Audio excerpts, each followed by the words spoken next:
Assalamualaikum warahmatullahi wabarakatuh. Perkenalkan, nama saya Rivaldi dengan NIM 2365009 dari kelas B.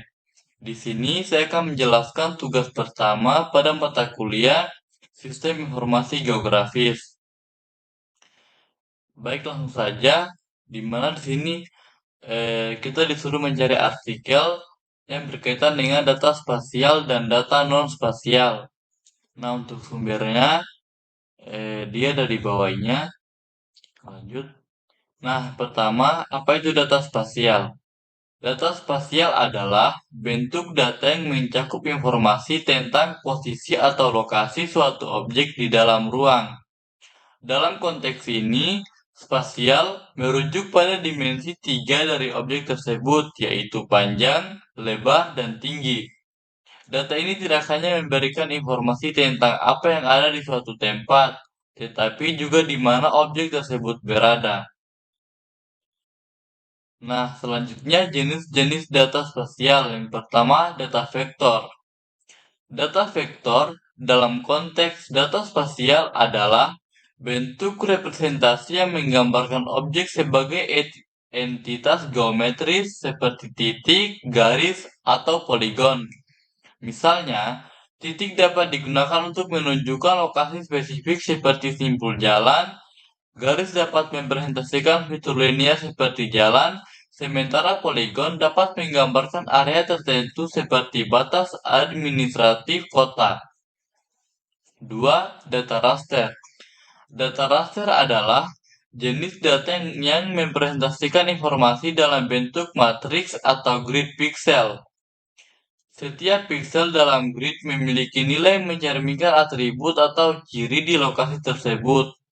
3. Data georeferensi. Data georeferensi adalah jenis data yang menggabungkan informasi non-spasial dengan koordinat geografi seperti lintang dan bujur. Dengan kata lain, data ini mengaitkan data yang tidak memiliki informasi spasial inheren dengan peta atau lokasi tertentu. Selanjutnya, apa itu data non-spasial? Data non-spasial adalah jenis data yang tidak memiliki referensi geografis atau lokasi tertentu di permukaan bumi. Data ini berfokus pada atribut, karakteristik, atau informasi yang berkaitan dengan objek atau entitas tanpa mengaitkannya dengan koordinat atau peta. Nah, ciri-ciri data non-spasial yang pertama atributif. Menyediakan informasi tentang sifat atau karakteristik objek seperti nama, jenis, ukuran, dan kategori. 2. Struktural. Biasanya disajikan dalam format tabel atau basis data, di mana setiap baris mewakili entitas dan setiap kolom mewakili atribut dari entitas tersebut. 3. Tidak terikat pada lokasi. Meskipun dapat digunakan dalam konteks geografis, data ini tidak memiliki referensi lokasi yang spesifik. Nah, selanjutnya, perbedaan antara data spasial dan data non-spasial. Perbedaan mendasar antara data spasial dan data atribut terletak pada jenis informasi yang mereka bawa. Data spasial seperti data vektor dan data raster memberikan informasi tentang lokasi atau posisi suatu objek dalam ruang. Sementara itu, data atribut berkaitan dengan informasi lebih lanjut yang terkait dengan objek tersebut, tetapi tidak berkaitan dengan lokasi. Misalnya, data atribut dapat mencakup nama, nilai numerik, atau atribut lainnya yang memberikan konteks tambahan tentang objek. Perbedaan ini memungkinkan analisis yang lebih kompleks dengan memadukan informasi spasial dan atribut, memberikan pemahaman yang lebih lengkap tentang objek atau wilayah yang sedang diamati. Selanjutnya, penggunaan data spasial dan non-spasial. Data ini memiliki berbagai aplikasi yang mendukung pengambilan keputusan dan pemahaman lebih dalam tentang lingkungan sekitar.